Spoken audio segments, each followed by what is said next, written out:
નમસ્કાર વિદ્યાર્થી મિત્રો, ગયા લેક્ચરમાં આપણે સ્વાધ્યાય 11.1ના કેટલાક એક્ઝામ્પલ જોઈ ગયા.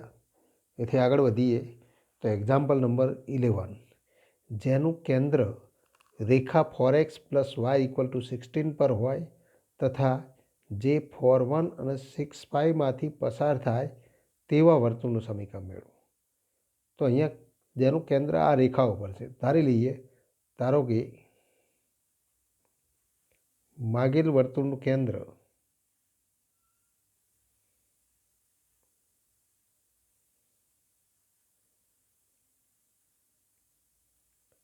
(4x + y = 16 પર તથા તો વર્તુળનું સમીકરણ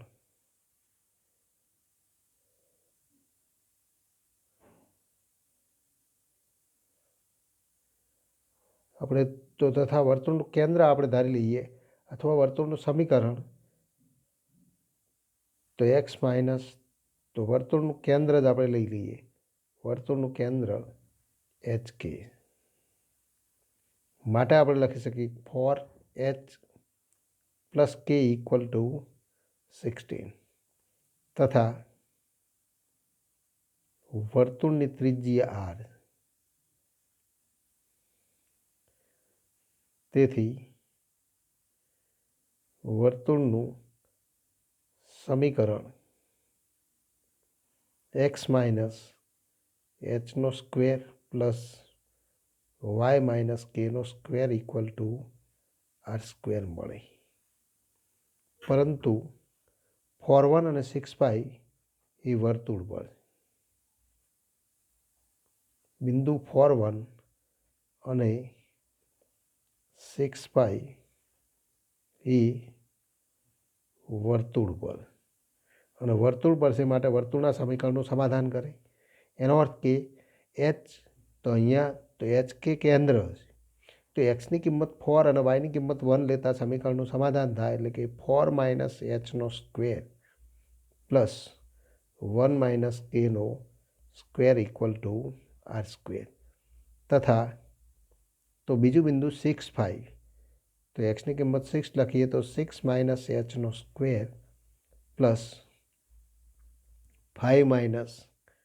k² = r².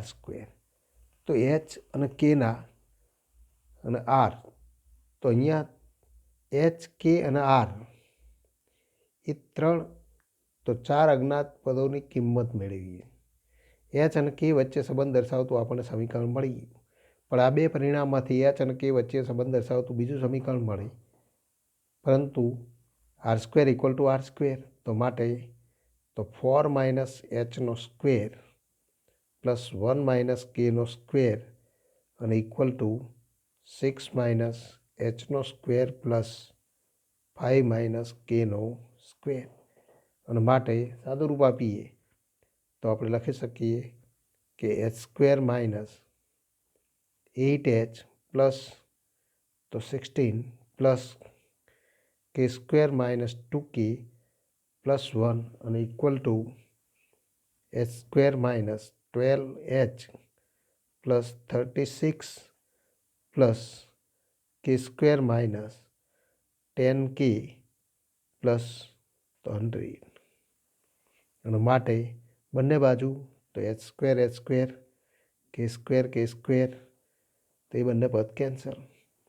ફરી તો આ બંને પદને આપણે આ બાજુ લઈએ તો 12h - 8h તો માટે તો 4h + 2k - 2k + 10k 10k - 2k તો +8k અને = 100 + 36 એટલે કે 136 - 16 - 1 અને = 121. તો આપણે કહી શકીએ 36 - 16 એટલે કે 20 -1 એટલે કે 19, તો 119 થશે. તો આપણે લખી શકીએ કે 119. ગણતરી આપણે ચેક કરી લઈએ. 16 બાદ કરીએ તો 20, 120 - 1 તો 119. તો આ તો બીજું સમીકરણ મળી 4h + k = 16, પરંતુ તો આપણે જાણીએ છીએ પરંતુ 4h + k અને = 16, તો બંને સમીકરણ ઉકેલતા, તો આ સમીકરણ ઉકેલતા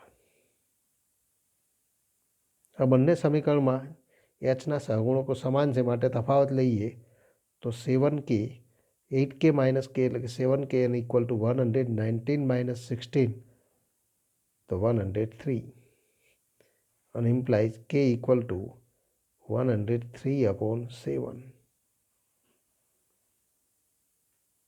તો આ કેની કિંમત મળી અને કેની કિંમત મળે તો કેની કિંમત મળે તો એચની કિંમત મેળવી શકાય. તો માટે અહીંયા આપણે તો ગણતરીમાં તો અહીંયા ભૂલ થઈ છે k² - 10k + 100 નહીં પણ 25. તો આપણે સુધારી લઈએ તો અહીંયા 75 ઘટી જશે, એટલે કે અહીંયા આપણે લખીએ 25, તો 25 + 36 - 16 એટલે કે તો 20 + 25 45 - 1 તો 44, તો 199 પણ 44 મળે. અને હવે ગણતરી કરીએ તો આપણને કિંમત મળશે 7k = 44 - 16 અને = 30,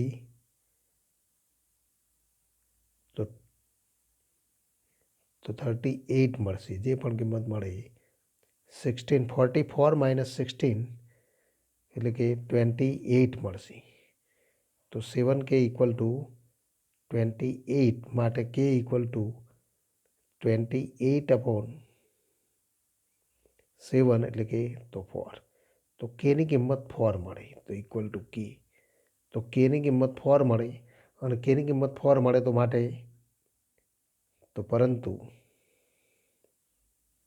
4h + k અને = 16 અને ઇમ્પ્લાઇઝ 4h = 16 - k એટલે કે 16 - 4 અને = તો 12 અને માટે h = 12/4 એટલે કે તો = 3. hની કિંમત 3 મળી, kની કિંમત 4 મળે, માટે આપણે કહી શકીએ માટે તો વર્તુળનું કેન્દ્ર HK અને = તો 3 4 મળે. તો વર્તુળનું કેન્દ્ર તો 3 4 મળે. તથા તો હવે ત્રિજ્યા મેળવવા માટે તો ફરી સમીકરણમાં આપણે કિંમત લઈ લઈએ તો માટે સમીકરણ પરથી તો h અને kની કિંમત મળે તો એ કિંમત તો આ બે સમીકરણ પૈકી કોઈ એક સમીકરણમાં લેતા. તો આને આપણે નંબર 1 કહીએ. તો માટે જે સમીકરણ 1માં તો લેતા. તો પહેલા સમીકરણમાં આ કિંમત લઈએ તો સમીકરણ નંબર 1માં hની કિંમત તો 3 લઈએ તો 4 - 3 એટલે કે 1નો સ્ક્વેર એટલે કે 1 + 1 - k, તો k એટલે કે 4, 1 - 4 એટલે કે -3નો વર્ગ એટલે કે 1 + 9 અને = r² અને ઇમ્પ્લાઇઝ r = વર્ગમૂળમાં 10. તો r = √10 મળે. તો આરની કિંમત મળે h અને kની કિંમત મળે તો માટે માગેલ વર્તુળનું સમીકરણ તો ફરી એ સમીકરણમાં તો કિંમત લેતા. તો માટે માગેલ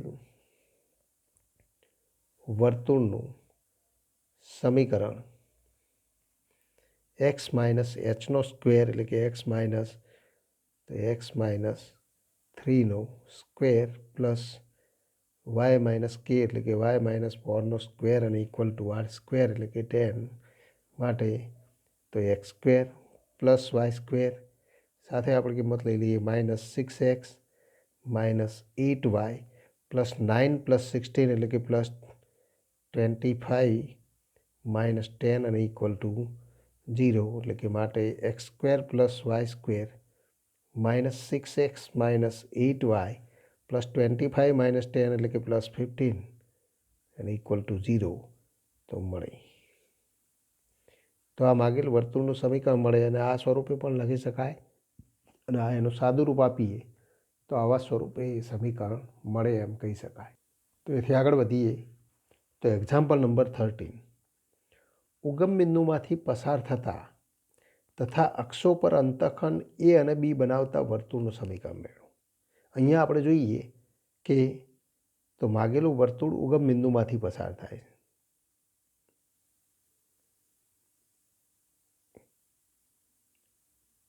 આ આપણે વાય અક્ષ લઈએ, તો એક્સ અક્ષ લઈએ. માગેલ વર્તુળ તો ઉગમ બિંદુમાંથી પસાર થાય છે. એક્સ અક્ષ ઉપર એ અને વાય અક્ષ ઉપર બી અંતઃખંડ બનાવે. તો આ પ્રમાણે આપણે વર્તુળ દોરી શકીએ.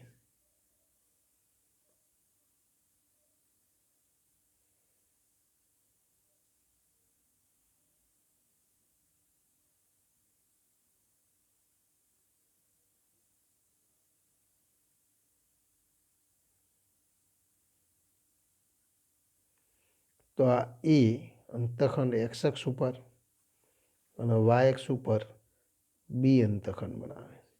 એ અંતઃખંડ બનાવે છે માટે એક્સ અક્ષ સાથેનું છેદબિંદુ A0 અને વાય અક્ષ સાથેનું છેદબિંદુ બી તો 0B થાય. અને માટે તો આ બંને વર્તુળની જીવાઓ થાય. તો વર્તુળના કેન્દ્રમાંથી વર્તુળની આ જીવાઓ ઉપર દોરેલા લંબના લંપાત બિંદુઓ એ તો જીવાઓનું મધ્ય બિંદુ થાય. તો જીવાનું મધ્ય બિંદુ થાય માટે આપણે કહી શકીએ કે આ અંતર તો A/2 થાય અને આ અંતર તો B/2 થાય. માટે વર્તુળના કેન્દ્રના યામ A/2 B/2 મળે. તો આકૃતિ મુજબ આપણે અહીંયા તો વર્ણન લખીએ કે ધારો કે માગેલ વર્તુળ ઉગમ બિંદુમાંથી પસાર થાય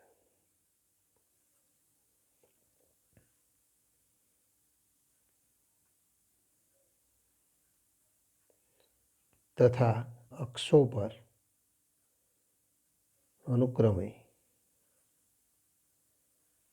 એ અને બી અંતઃખંડ કાપે.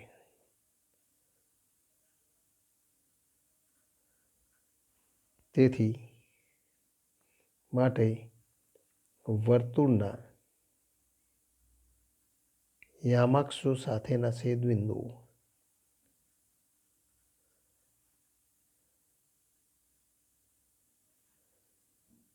અનુક્રમે A0 અને B0B મળે. એ ઉપરાંત ઉગમ બિંદુઓ તો 0 તો એ વર્તુળ ઉપર છે. આ ત્રણેય બિંદુઓ વર્તુળ ઉપર, પણ અહીંયા આપણે જાણીએ છીએ માટે તો માટે OA અને OB એ વર્તુળની જીવાઓ તથા વર્તુળના કેન્દ્રમાંથી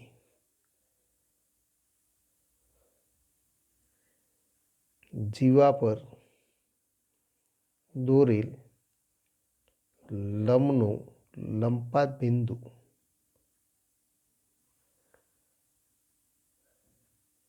એ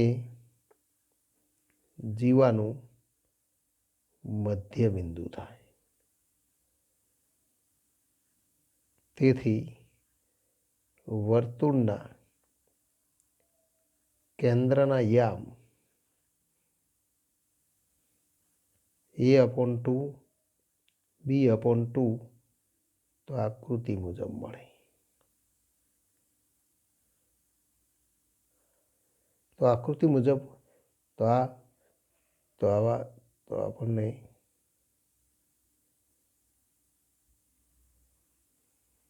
તો વર્તુળના કેન્દ્રના યામ મળે અને કેન્દ્રના યામ મળે તો તથા તો આ વર્તુળનું કેન્દ્ર થાય તથા O00 વર્તુળ પર. આ વર્તુળનું કેન્દ્ર સી કહીએ તો તેથી તો ત્રિજ્યા આર ઇક્વલ ટુ ઓછી થાય.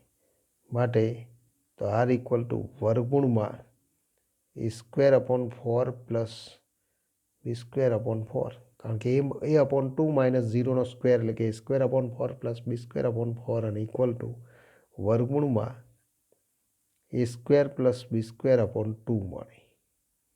તો આ વર્તુળની ત્રિજ્યા મળી.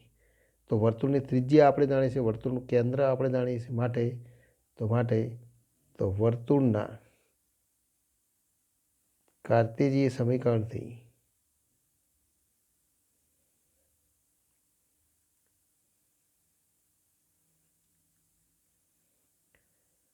વર્તુળનું સમીકરણ તો આ પ્રમાણે મળે: x - a/2 square plus y - b/2 square અને ઇક્વલ ટુ r² એટલે કે a² પ્લસ b²/4. તો આનું સાદુરૂપ આપી દઈએ જે તો સમીકરણ મળે એ માગેલ સમીકરણ થાય. અને માટે તો અહીંયા પણ વર્તુળ સાદુરૂપ આપીએ તો a²/4 પ્લસ b²/4, તો એ બંને પદ કેન્સલ થશે. તો માટે x² plus y² minus 2ax/2 એટલે કે તો minus ax minus by plus a²/4 plus b²/4, તો એ બંને બાજુ કેન્સલ અને ઇક્વલ ટુ 0 તો મળી. તો આ માગેલ વર્તુળનું સમીકરણ મળે જેનું સાદુરૂપ આપણે અહીંયા આપેલું. તો આ માગેલ વર્તુળનું સમીકરણ થાય. ટૂંકમાં વર્તુળ માટે તો વર્તુળનું કેન્દ્ર અને ત્રિજ્યા મેળવવી જરૂરી છે. અને એના માટે ભૌમિતિક આકૃતિ દ્વારા આપેલી માહિતીથી તો જે માહિતી આપણને આપેલી હોય એ માહિતીથી આપણને ખ્યાલ આવવો જોઈએ કે માહિતીથી વર્તુળનું કેન્દ્ર સી અને વર્તુળની ત્રિજ્યા કેવી રીતે મળશે. તો વર્તુળ ઉપરનું એક બિંદુ જાણતા હોય અને કેન્દ્ર આપણને આપેલું હોય તો વર્તુળની તો ત્રિજ્યા પણ મેળવી શકાય. તો એથી આગળ વધીએ. Example number 14. કેન્દ્ર 2, 2 વાળા અને બિંદુ 4, 5 માંથી પસાર થતા વર્તુળનું સમીકરણ મેળવો. એનો અર્થ કે તો અહીંયા આપણે તો માગેલ વર્તુળ માટે એટલી માહિતી આપણને આપેલી છે. ભૌમિતિક આકૃતિ દ્વારા દર્શાવો તો જેથી આપણને તો સરળતાથી તો જે બાબત આપેલી છે એ સમજાય. તો વર્તુળનું કેન્દ્ર સી 2, 2 અને વર્તુળ ઉપરનું એક બિંદુ તો 4, 5 આપણને આપેલું. વર્તુળ ઉપરનું બિંદુ પી. તો અહીં વર્તુળનું કેન્દ્ર સી 2, 2 આપેલ તથા પી 4, 5 વર્તુળ પર. માટે તો આર ઇક્વલ ટુ સીપી અને માટે તો આર ઇક્વલ ટુ વર્ગમૂળમાં તો પી અને સીના યામ જાણી છે. માટે તો વર્તુળ તો વર્ગમૂળમાં x1 - x2 એટલે કે 4 - 2, તો 4 - 2 સ્ક્વેર પ્લસ 5 - 2 સ્ક્વેર અને equal two square root 4 plus 9 અને ઇક્વલ ટુ √13. અને માટે આપણે કહી શકીએ કે વર્તુળની ત્રિજ્યા આર. માટે તો કેન્દ્ર સી 2, 2 અને ત્રિજ્યા આર ઇક્વલ ટુ √13 તો વાળા વર્તુળનું કાર્ટેશિયન સમીકરણ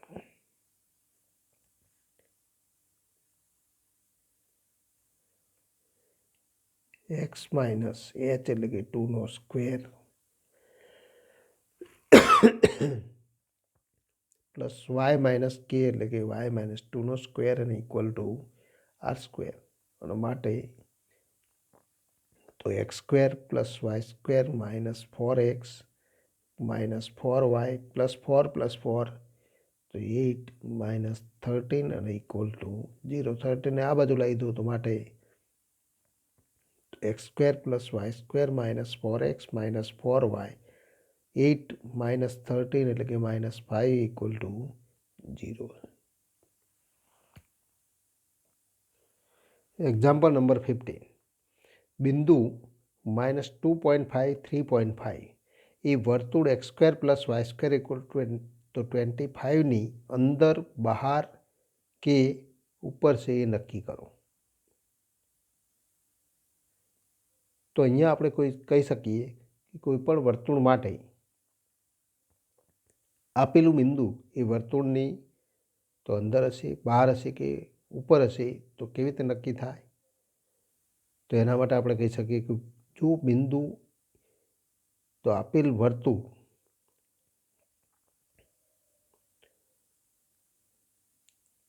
તો આપેલ બિંદુ તો અહીંયા આપણે અર્થ સમજીએ કે આપેલ બિંદુ એ x1 y1 એ વર્તુળ કોઈ પણ વર્તુળ આપણને આપેલું હોય, વ્યાપક સ્વરૂપે વર્તુળ આપેલું અથવા વર્તુળનું સમીકરણ ગમે તે હોય, તો x square plus y square equal to r સ્ક્વેરની અંદર થશે કે બહાર થશે કે ઉપર થશે તો એ કેવી રીતે નક્કી કરી શકાય? ની અંદર, બહાર કે ઉપર, તો ઉપર છે તે કેવી રીતે નક્કી કરી શકાય? તેના માટે સૌ પ્રથમ તો કોઈ પણ વર્તુળ આપણે લઈએ, ધારો કે આ વર્તુળ આપણને આપેલું, આ વર્તુળનું તો કેન્દ્ર અહીંયા ઉગમ બિંદુ, અહીંયા આપણને વર્તુળ આપેલું છે એનું કેન્દ્ર ઉગમ બિંદુ. હવે બિંદુ જો વર્તુળની તો ઉપર હોય,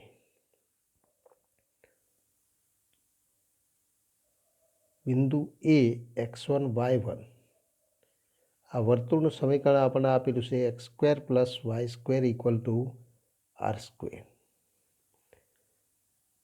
તો એ x1 y1 જો એ x1 y1 એ વર્તુળ પર હોય અથવા વર્તુળ ઉપર હોય તો વર્તુળના સમીકરણનું સમાધાન કરે. તો આપણે કહી શકીએ કે x1 square plus y1 square equal to r square થાય. અને એથી ઉલટું જો x1 square plus y1 square equal to r square થાય તો આપણે કહી શકીએ તો એ x1 y1 એ વર્તુળ x square plus y square equal to r square ઉપર હોય. તો આમ આપણે કહી શકીએ કે આમ તો એક પરિણામ આપણને મળે કે વર્તુળ ઉપરનો બિંદુ હોય તો આવું નિરૂપણ થાય. પણ જો તો એ x1 y1 વર્તુળ ઉપર હોય તો ઓ એ ઇક્વલ ટુ તો આર થાય. માટે x1 square plus y1 square equal to r square થાય. પરંતુ જો એ x1 y1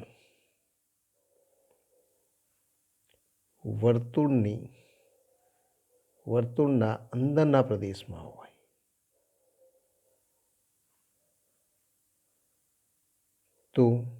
તો વર્તુળનું કેન્દ્ર તો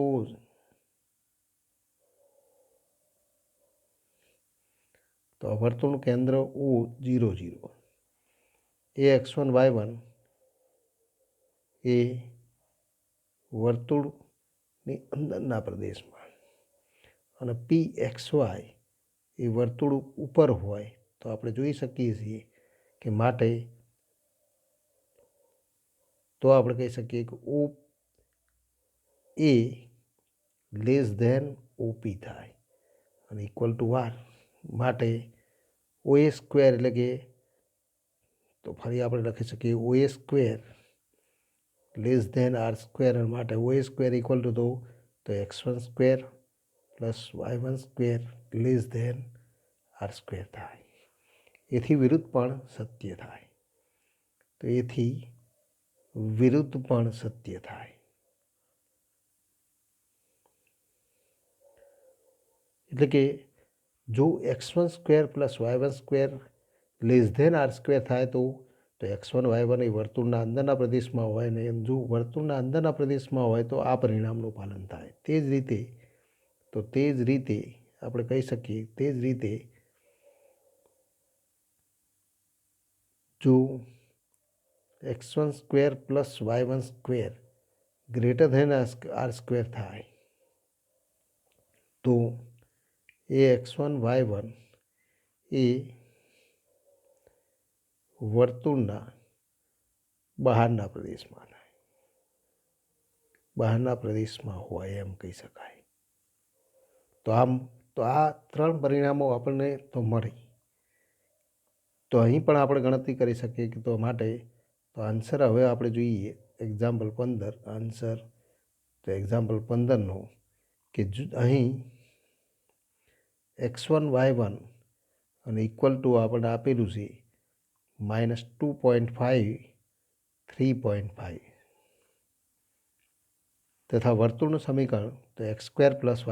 તો માટે x1² + y1² અને ઇક્વલ ટુ -2.5² + 3.5² અને ઇક્વલ ટુ તો 25² એટલે કે 625. તો 6.25 + 35² કરીએ તો 35² એટલે કે 1225 અને દશાંશ ચિહ્ન લઈએ તો 12.25 અને ઇક્વલ ટુ સાદુરૂપ આપીએ તો 18.5 અને 18.5 મળે જે 25 કરતાં કેવું છે તો નાનું છે. માટે આપણે કહી શકીએ માટે બિંદુ x1 y1 એટલે કે તો બિંદુ x1 y1 અને ઇક્વલ ટુ -2.5 3.5 એ વર્તુળના અંદરના પ્રદેશમાં